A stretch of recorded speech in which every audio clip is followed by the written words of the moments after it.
My name is Micah Margulies, and I am thrilled to welcome you all to HBHA's brand new original podcast, HBHA Lore.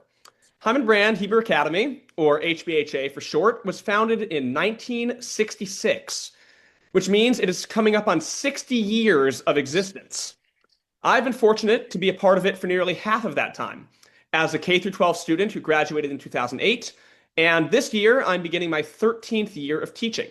At the end of this year, that means I will have spent 25 fantastic years at HBHA as either a student or a teacher.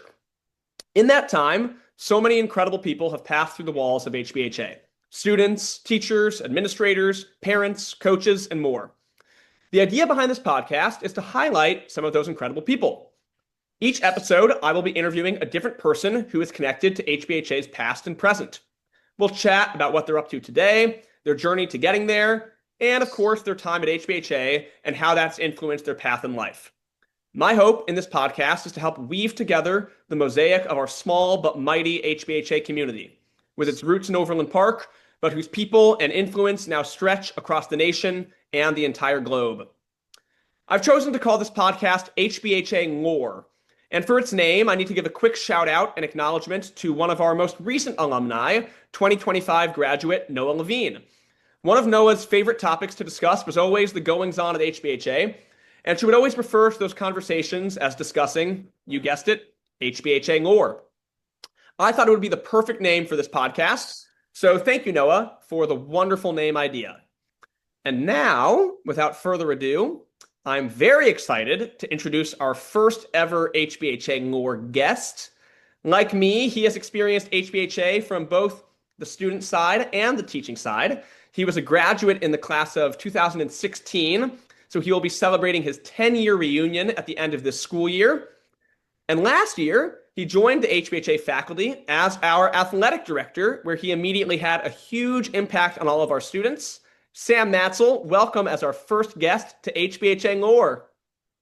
Thank you. Thank you for having me. This is very exciting. I First know. guest. History in the making right here.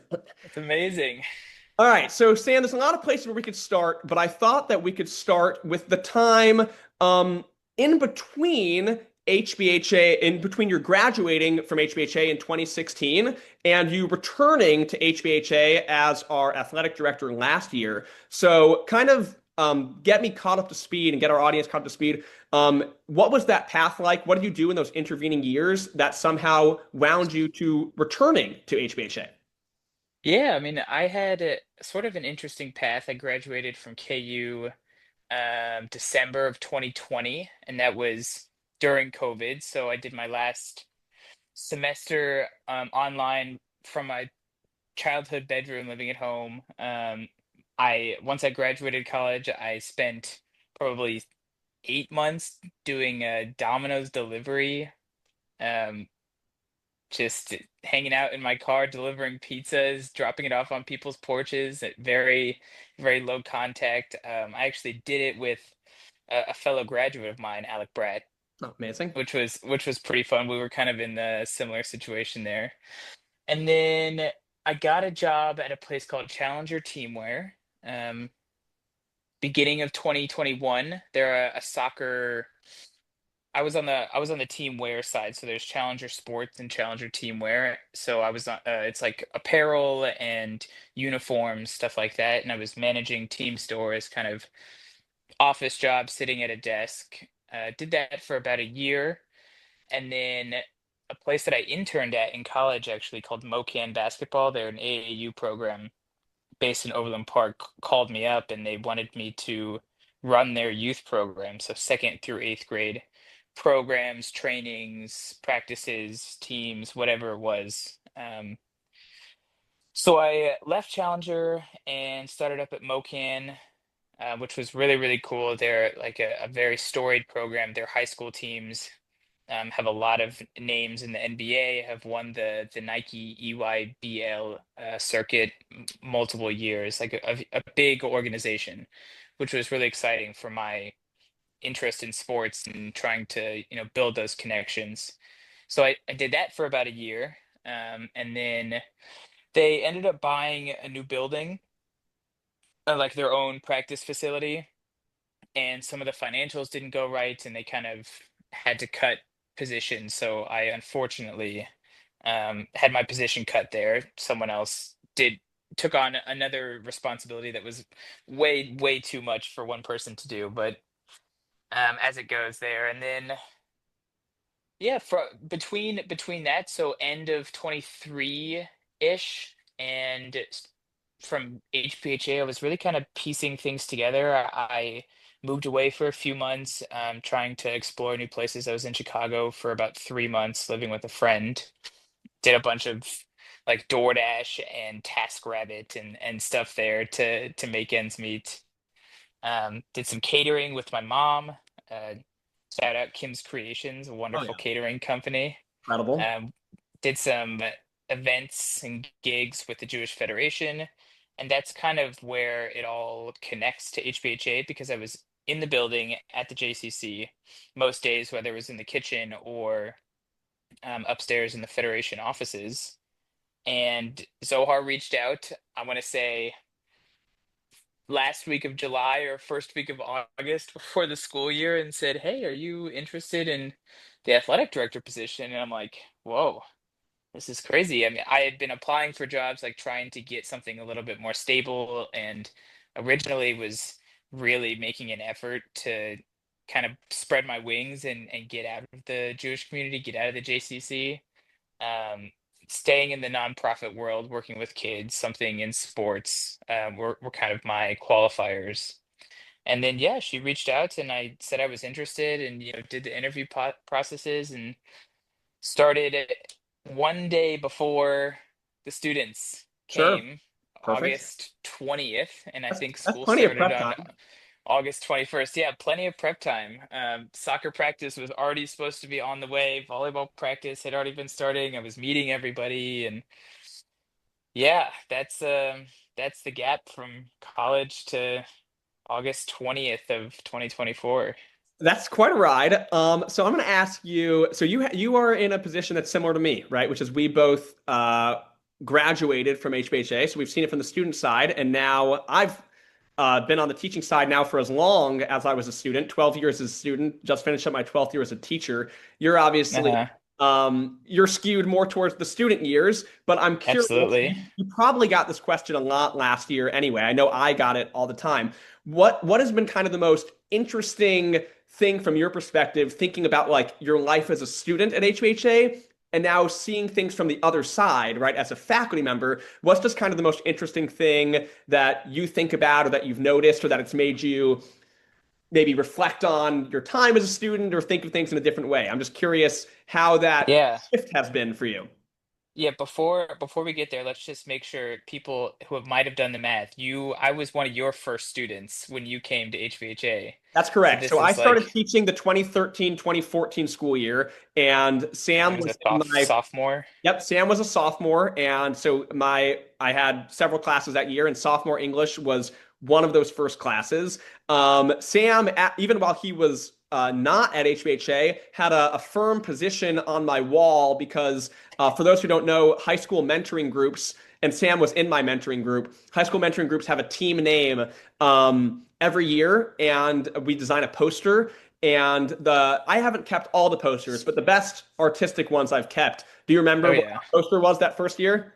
Yeah, Micah's minion of Yes, we were minions. the minion of minions. Minion of Right. So the minions minions. from Despicable Me, but the first one is a minion, like a group of Jews praying. And our logo was a minion who was wrapped into fill-in. It's quite incredible. It's a I'll good take a one. picture of it next time I'm at school, and I'll post it in the comments on this video so people can see it. So yes, Yeah, I perfect. had Sam as a student many times, which I'm sure we'll get to in part of the convo as well. Well, I'll have to ask you your comparisons from me as a student versus me as a faculty member. We'll get there though. Hey, Yeah, so it's really interesting. There was a lot of time to reflect while also not having any time to reflect on my first year and a lot of the similarities and differences. One thing I found myself making comparisons to kids that I was in school with to kids that are currently in school. Like oh, we had one of you, or you're very similar, like your path and your style is very similar to this person. And it's kind of like new faces, same energy in the hallways. Um, yeah, I mean, it's a lot of the same things that people get excited about, a lot of the same programs that I did in high school, like the things that I'm involved in, the basketball tournaments and cool mentoring things and the Jewish Heritage Trip and senior faculty games, pep rallies, all that kind of stuff. It was like a real blast from the past, and seeing the things that I enjoyed and things that they currently enjoy is really cool. Um, One of the big things was all my teachers, like you, who I now see in a professional sense. So they're my peers and my coworkers, and you and Zohar and Jessica, Todd. I mean, I'm sure others. And more. Yeah, and more. Just being able to connect with those people on a completely different level, and but also making really good connections and like working really hard together, which is a lot of fun. It was cool to see that difference, and almost like a I got to prove myself moment throughout the year. All these people that haven't known me since I was a messed up 18-year-old kid or whatever it was, and they see, oh, he didn't turn out too bad. I don't think you were as messed up as you said. Like you said, people ask me all the time, like, what was HBHA like when you were a student? And now that's a while back now. I graduated from high school in 2008, so that's 17 years ago, which seems like a while. But like you said, people change. It's new people, new faces, but students are kind of always students, And like you said, you see Yeah. yourself and your classmates in future classes, and that's kind of a funny thing to notice and be like, oh yeah, I kind of was like that, and that's interesting to see. Um, Yeah, the vocabulary and the use of Snapchat were two big things too that I noticed.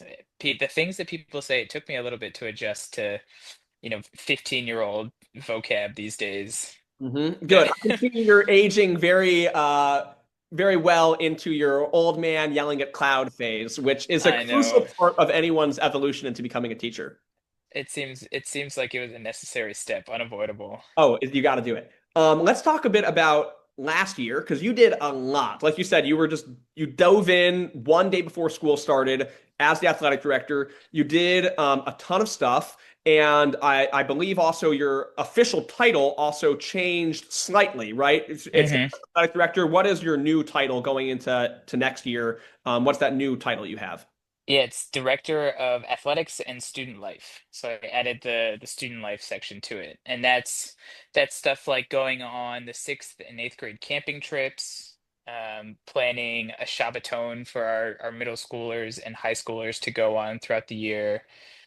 Stuff like a mitzvah day or really anything extracurricular that is a good opportunity for students to connect and have fun and find value in all the unique things that HBHA can provide as an institution that maybe you couldn't get other places. And it's really it perfectly goes with athletic director because it's all the fun stuff that people kind of choose to do instead of like you force them to do. Mhm. Um, Essays. which is yeah, essays, tests, all that nonsense. Yeah. Yeah, it's exciting. I was yeah, I started part-time. So beginning of the year to the end of March I was part-time. And then yeah, it went well enough. I guess I impressed enough to go go full-time Go full before the time end and of the year. more. I know. So you kind of started to answer this. I was going to ask you now that you have that first year under your belt and you have this new title and you've already talked about, you mentioned some of those things that you have in mind for next year. I was going to ask you, what are you most looking forward to or most excited about in terms of next year? What's kind of your vision of how you hope to influence and impact the school long term, but especially like next year? What are some maybe new things that families might be able to look forward to or see coming down the pipeline that you're excited about for next year from your role? Yeah, it's really great having this summer. The past month, all of June has just been, and really the end of the school year has just been scheduling for next year. So to have that part of my job kind of off my plate going into the school year, I'll have so much more time to be creative and plan other activities. I want to put a big emphasis on for the sports side, like team building activities, getting to spend time with your friends and build those really important relationships. And then the student life side, just kind of go big with all the things that we do. I mean, there's only so much space in these kids' schedules to add. Um, and there's certainly places to do that, but I think a big part of where I could have an impact is to take the things that we already do and expand and make them great. I know we had a really good meeting a few months ago about all things HBHA, and one of the big things that You you mean said, literally and just me and you had that meeting? yeah, Yeah, yeah. no, that's correct. It was just Sam and I talking about it. Yeah. Uh-huh. Right. And one of the big things that I've actually heard from other people since then is just to do things bigger. And Mhm. whether that's pep rallies or senior nights or um, like the Lag BaOmer field day or whatever it is, just be creative, find a way to get things done, stretch the budget as much as you can, and make it fun. Make it something that people want to do instead of have to do or feel obligated to do. So that's kind of a big goal of mine for this year. Expand on some of the things that I started last year and make a little bit more, have a little bit more impact. Yeah, I love that way you kind of just described it as like eventizing some of the things because we're small but mighty, right? Like a small class can have a big impact, and we want Right. students to feel like their big events, whether dances, Shabbatons, field day things, are like events, and they do, and it's awesome that you are trying to like expand that even further and empower the students to take control of that in different ways. Yeah. I don't know when this episode is planning on being released, but I guess a little sneak peek. August 17th, there's a back to school party, Okay. block party, right before school starts in our parking lot, which is going to be really fun. And then something to really look forward to is a big senior night for boys soccer. We're doing something really fun that I'm very excited about. October 19th. Mark Well, your it'll calendars, definitely be people. this one might be released after the first event you mentioned, but definitely Uh-huh. people will be ready to look forward to the October 19th October boys night 19th. senior night. Alumni, families, like whoever wants to come out and have a fun night and watch some boys soccer, mark your calendars. And I know on the athletic side of things, last year we already expanded with flag football, right? And Uh-huh. so I don't know, are there any other sports that we're hoping to add next year, or just kind of build on because obviously flag football is new, volleyball is relatively new, but it's really Yeah. built up steam. I don't know, are there any other planned sports for next year, or just keeping and maintaining and growing what we have with those? Yeah, flag football was really successful in the middle school side. They really enjoyed that. I'm looking to find something that is that successful on the high school side in the spring. That's really the one gap that I have.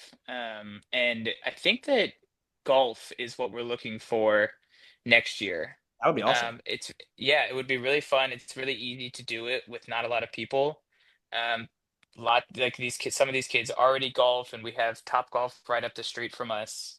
And I've already had some great conversations with some of the other ADs of schools that we already play, and it's for a first year program relatively simple and just get some time to practice on a range and maybe find a course to go to every once in a while and jump into a handful of tournaments and yeah, go from there. That's kind of what I'm working on now I'm for a I'm next a year. pretty skilled mini golfer, so if you need someone to hit a ball through a windmill, I might be the guy. So you're Um, volunteering to be the coach, right? I don't Is know if that I would be the coach, but I would show them how to putt, perhaps. okay? All Great. right, let's give the people what they came here for, which is the podcast is called HBHA Lore. So let's talk a little Uh-huh. bit about HBHA Lore, right? We've talked about you in your adult side of things. Let's wind the clock back a bit and talk about some HBHA memories you've got. So you were not born in Kansas City, right? And Nope. so Nope. why don't you first get us caught up to speed? We don't need all the details, but like where were you beforehand, and when did you end up in Kansas City and at HBHA? When did your HBHA career start as a student? Yeah, born in Dallas, Texas. Most of my family is from Texas, whether it's Dallas or Houston. and then moved to Kansas City when I was 9, 9, almost 10. We moved on January 1st of 20. Oh, geez, quick math. 2007. Would that make sense? I was born in 98, 2000, yeah, Sure, that sounds right. 2007, 2000, something like No one's that. gonna fact check you except maybe your parents. Yeah, but I don't even know if they will. Yeah. Yeah, moved to Kansas City when I was basically 10. Started in public school. I went to Pleasant Ridge Middle School for sixth and seventh grade, and joined HBHA in eighth grade. So what was kind of the driving force behind that decision? Was that something you were interested in? Was your family just wanting a more Jewish education for you? Like, how did that come about if you were already in the public school here in Kansas City? What caused you to switch in eighth grade? Yeah, it's actually funny because the answer up until recently was always that my brother was not doing so hot in public school and just needed a change of pace. But I recently found out that I was a part of the reason too, and that and these are my parents' words. And they said, "We saw you trending towards being the kid that just like sits in the back of the class and Oh. falls behind." Yeah, you can't do I'm that at like, HBK. no, The it's class not. is too It's small. literally, or you'll get caught on camera falling behind in the back of the classroom. Um, yeah, so I guess my brother and I both needed a change of pace in social life and education, and I guess yeah, I mean, I know my parents were not going to go to two different schools. Like that was definitely not an option. So, And how did you find that adjustment, like socially, right? Obviously, in Texas, you were in public schools. Here in Kansas City, you were in there for a couple years. Obviously, a much larger uh-huh. school. By the time I met you in 10th grade, right? That was your third year. If you had asked me how long have you been there, I would have said kindergarten would have been my guess because you were like so closely connected with your classmates. And we can get into talking about kind of your relationship with your classmates and how you guys kind of function as a group. But how did you find that adjustment? Like, what was it difficult? Did you love the fact that it was a small group right away, or how did that kind of go for you? It was definitely difficult. I mean, we had a handful of kids that had been there since kindergarten, first grade, like probably the majority of them. I think in eighth grade we were a class of 16. And then by the time we graduated, we were at 11. Hmm. So a good group stayed, and there was some shifting, but I really wouldn't say until maybe the end of freshman year or the beginning of sophomore year is when I really kind of felt a click. It was definitely difficult at the beginning, and there was some clashing personalities that ended up leaving after eighth grade or ninth grade, and maybe I certainly was just immature and trying to figure out life and friendships and had to immerse into this really tight knit community. So it definitely took a while. It was really great to sports were a big part of it. I mean, being able to make friends with the class above me. I played basketball on the high school team, JV, I guess, starting in eighth grade. So that was super helpful Not to to. brag, but No, not. I mean, if you guys, whoever's listening to this or watching this, playing eighth grade basketball or playing high school basketball in eighth grade is like a a rite, relatively common a thing. rite of passage. Yeah, like it doesn't. I mean, it's not saying a whole lot about me, but I got to make really great friends with, especially the class above me. Like some of my closest friends to this day were a year above me at HBHA, and then hanging out with my class outside of school always helped. Um, yeah, I And mean, I feel like it's by the time you certainly a, guys a hard time. graduated, you guys were an incredibly close knit class. Like, I just, Yeah. it's kind of interesting from my perspective as a teacher. It seems like obviously, each person is their own individual person, but it does feel like classes, because they spend so much time together, kind of almost form their own class dynamic and class personality, if that makes sense. Like, some Uh-huh. you're more outgoing and really like, competitive with each other academically. Some classes are more laid back. And I just have a very distinct memory of really your entire class and how you guys interacted with each other. Yeah, I think we were pretty close. Most of us still stay in touch to this day.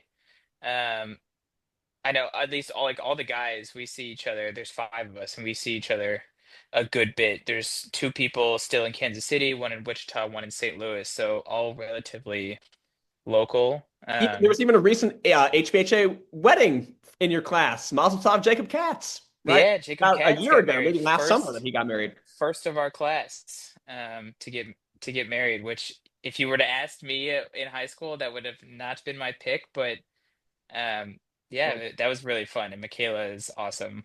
fantastic.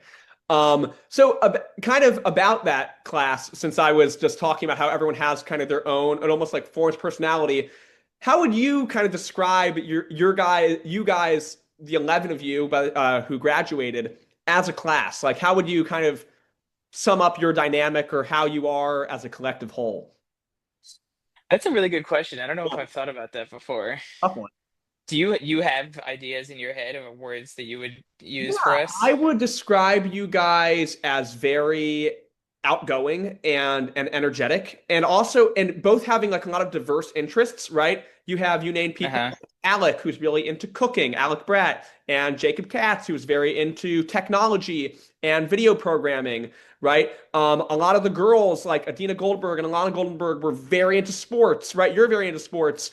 And it was like a lot of different interests, but you guys still coalesced into this like really cool, close knit group, which I thought was very awesome. I mean, I loved teaching you guys back then, and Yeah. seeing kind of the different directions that everyone went after graduating. I don't know why, but the first word that came to my mind is rebellious.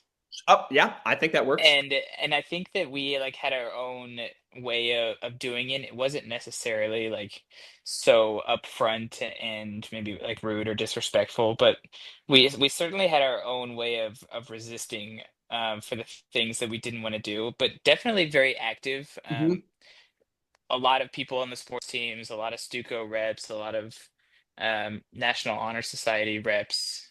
Uh, yeah, I mean, super active in the school, Yeah. which was really cool and definitely really close. It was a lot of fun. I'm hoping to get everybody together next year for a 10-year.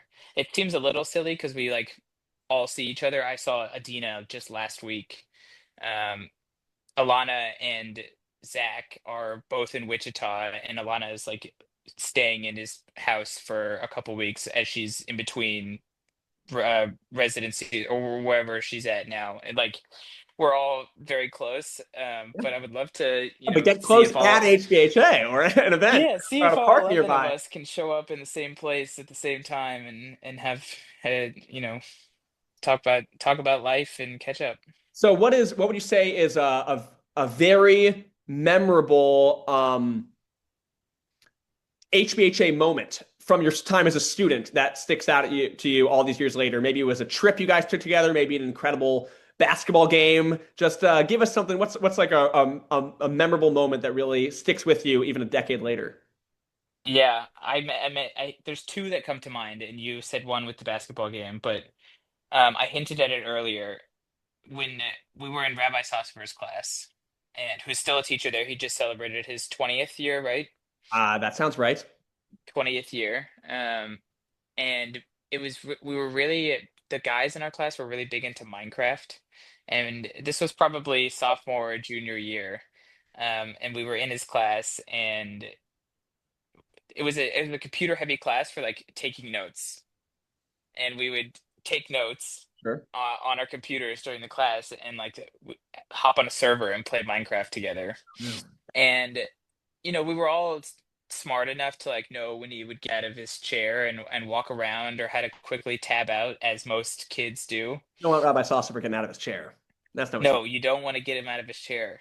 So he actually ended up hiding a camera in the back of his class behind a poster and recorded Jacob Katz playing Minecraft. He just happened to be in the seat that was, targeted or Incredible. whatever. And he busted us all for playing Minecraft in his class. And we were like, it, nobody was upset just because of how like in awe we were of this, you know, we're 16-year-old kids and there's a rabbi in front of us and we're like, oh, we're gonna walk all over this guy, whatever it is. And he just like totally owns us, Oh, just anyone who's ever had Rabbi completely. Saucer as a teacher, and he's been there long enough that he had me as a student when I was there. Um, Anyone who's had him as a teacher knows that an underrated part of Rabbi Saucer's game is his great technological prowess. That guy, Yeah, he's you're savvy. not pulling any computer tricks on Rabbi Sassover. He's, No. And yeah, we he yeah, knows. we thought we had it figured out, but we didn't. And then, computers got banned for the rest of the year and we had to take hand notes and it was probably terrible. I don't remember specifically, but I have to assume. Incredible. You got a sports memory for us from your playing days? Yeah, a sports memory. I mean, I might have been there. I went to a lot of those games. yeah, I mean, I could certainly talk about any of the awesome basketball tournaments that we went on. A little pat on the back. It was first team all tournament at the Maimonides basketball tournament in my senior year, which was very exciting. I got a little trophy and picture and stuff. Um, Oh, but the trophy's not. If only you had it just to pull out right now, just to show us. yeah, I don't know where it is. It's You know, probably I'll take at the my picture parents' of the minion house. of minions. You'll take a picture of the trophy, and we can post them in the There comments. we go. There we go. But the biggest memory, and it's still like when I really start thinking about it, it like hypes me up, gives me a little bit of chills, was my senior night. So we were playing, I want to say Alta Vista, which is now Guadalupe Center, I think. And then it was me and Zach. We were the two seniors on the I know team, this. I know this story. and we went absolutely You hit berserk. like six threes, didn't you? I had 34 points, a career high by far. Zach had 24. He all threes. He had eight threes. I think I probably had six or something. I And remember made this. free throw like it was a total out of body experience. Like just could not miss. And there Zach, I was hope a this is Zach specific. Chrysler, by the way. Zach, I hope you're listening and pumping your fist and reliving the Yeah, glory no, in he your mind. probably is. He probably is. There's a very specific moment in that game where it's towards the end. I think it was in the third quarter or something. And it's funny enough, I just found the scorebook in my office over the summer, and I was looking back, and I found the game that had all the point totals and quarters and stuff. And I realized I had like 17 points in the third quarter. I like hit a bunch of threes, like Okay. a big third quarter. And I remember specifically a moment I'm dribbling up the ball and I'm going kind of slow. I think we were trying to slow the pace down. Like we were up, but there was enough time left and we wanted to just chill. And Eric Stamps was our coach at the time. Crazy guy. Absolutely insane. But I look at him, I'm looking to the right, and I look at him and he looks at me and he just like makes this motion to me and he's like, shoot it. So I walk up to the top of the key and just like launch a three and it goes in and I'm like, this is crazy. I can't Why am I miss. so It's not good at possible. basketball? Yeah, they totally peaked my junior or my senior year of high school athletics was the Please peak of tell me you everything. guys won the game. Oh yeah, we won. That Okay, I was was one like, of the only games we won all season, by the yeah, way. but what a memorable one to go on. Incredible. Yeah, loved it. Wow, that's amazing. So, all right, I'm gonna shift gears here. Any other amazing HBHA memories you wanna share that jump out at you? Um, I think those were the top two for me. I mean, we could go on and on I'm sure pointing we out could. little things or dress code violations or Uh, I one time kicked my Sperry off my foot and I meant for it to go this way, but it went this way and it um like went through the ceiling and that was funny. I had to pay $5 to get a new ceiling tile that I broke. Oh, replacing a ceiling tile is an HBHA student rite of passage. So just Yeah, I like mean it playing was up as an eighth grader. ceiling tile or exit sign or whatever it is. Yeah. All right, so I've got just a couple more questions before I let you go. But now let's kind of bridge the gap. So this one's a little more serious than the HBHA just memories one. Um, I'm curious just how you would describe the impact that your time at HPHA had on you. Like, how you feel it shaped you as a person in your both like when you were a student, but in your years since graduating. Just like, now having 10 years of distance from when you were a student and now returning back, just how do you feel like what do you feel is the most important takeaways or impacts that your time at HPHA had, whether that's connected to Judaism, just yourself as a person, hmm work ethic, whatever that might be. Yeah, well, I'm definitely like I can go through prayers pretty easily now. Like those things are cemented in my head. Um, but maybe more broadly speaking, one thing I noticed in college is the ability to talk to professors. And I know this is a big one that a lot of people experience, but just like being able to have conversations because I was so used to classes of 10 people and chit-chatting before and talking about assignments afterwards, or like going for extra help, asking questions, stuff like that, kind of became second nature. Like it wasn't even something to stress about or think about.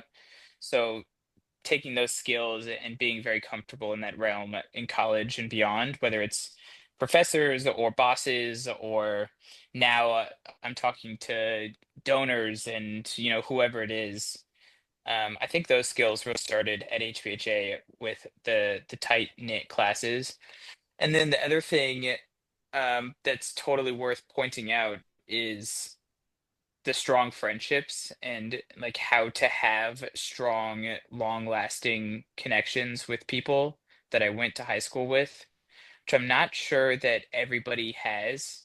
I'm really the type of person that wants to have a small group of really strong friends rather than trying to be friends with as many people as possible. And to each their own.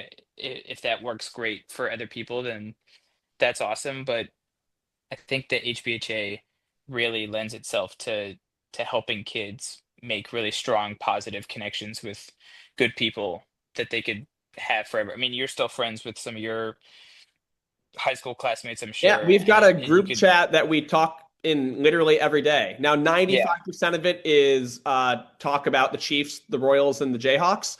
But great. I mean, occasional important updates slipped in, like, hey, we're having a baby. Or right, thing. exactly. But yeah, I mean, we're still in touch like on a literal daily basis, pretty much. Many of my friends, both people in my grade and people not exactly in my grade, right? Maybe a grade or Yeah, two below or above me.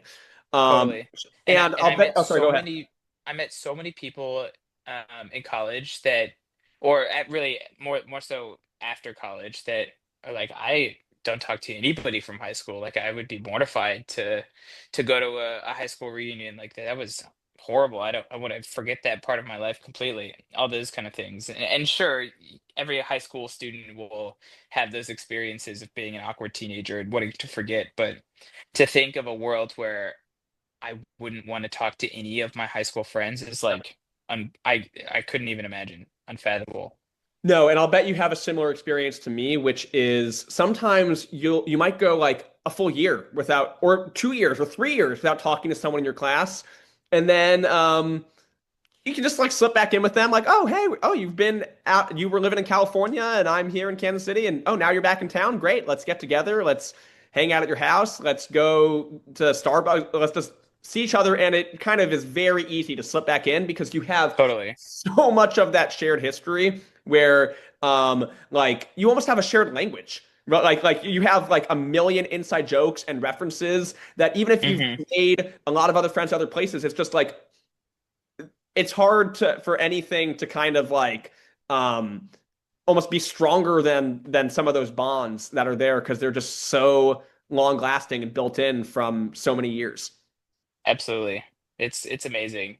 It's really, really special, honestly. Like I hope that all of our current students and really everybody has the chance to realize and experience that, because it's not something that everybody has. And I think it's something, and this makes sense, but I think it's something that's hard to recognize in the moment, right? When you're Yeah. Yeah, yeah. if you're with any situation, school or not, if you're spending so much time with the same people, sure, you're going to get frustrated. You might get upset at sometimes, even if you guys are super close. But it's kind of with those years of distance, and I've heard this not just from you, but from so many people, where they're just like, yeah, I'm just, I have all these friends I made at college, but there's just something about my HBHA friends where that'll just kind of always be there and always be a part of me, which is really cool. Um, Yeah. It's amazing. all right, I'm gonna get you out of here shortly. I've got some rapid fire questions for you. Okay, so you don't have to go All deep. right. All right, here we go. You're the athletic director. What's your favorite sport? Not what's your favorite sport to Basketball. play? Favorite sport to play? Basketball. 100% hands down easiest question you've ever asked. Favorite sport to watch? Probably football. Go Chiefs. Okay, okay, Or KU basketball. I'd rather watch KU basketball or Chiefs than NBA. okay. You've already gotten into favorite HBHA sports memory, which was you and Zach Chrysler trading off draining threes on senior night. How about Uh-huh. favorite viewing sports memory? Something you were not involved in as a player. It could be HBHA or professional or college theme. Just favorite sports memory as a viewer. Yeah, I was in Lawrence with some friends for the 2022 KU National Championship game, and storming Mass Street was amazing. Nice. I just missed the 2008 championship window. I was a senior in high school, but I do have a vivid Oof. memory when they won that, and then I had already graduated by the time they won it again. But don't worry, I watched them. I watched them. Yeah, yeah. I I mean, did that's get a so similar fun. experience. They did make the national championship game and got destroyed by Anthony Davis and Kentucky in 2012. 2012. Yeah. And I remember them beating Ohio State in the Final Four and us just immediately tearing out of our apartment with like hundreds of other people just storming to Mass Street. It was I mean, incredible. there's nothing like it. The small college town. I mean, it's a big state school, but Lawrence is a small college town, All right, how about and favorite everybody is running the same way. favorite place you've ever been?